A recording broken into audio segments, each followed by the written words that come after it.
personal. La crucifixión de Jesús es un evento que trasciende el tiempo y la cultura.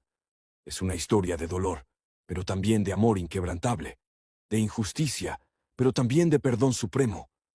Nos invita a mirar más allá de la superficie, a comprender las profundas implicaciones de un acto que, aunque brutal, se convirtió en la piedra angular de una fe que ha transformado el mundo. Te animamos a reflexionar sobre este poderoso relato. ¿Qué significa para ti el perdón en medio del sufrimiento? ¿Cómo puedes aplicar las lecciones de compasión y sacrificio en tu propia vida? Te invitamos a explorar más a fondo la historia y el mensaje de Jesús, a leer los Evangelios y a descubrir por ti mismo el impacto duradero de este evento.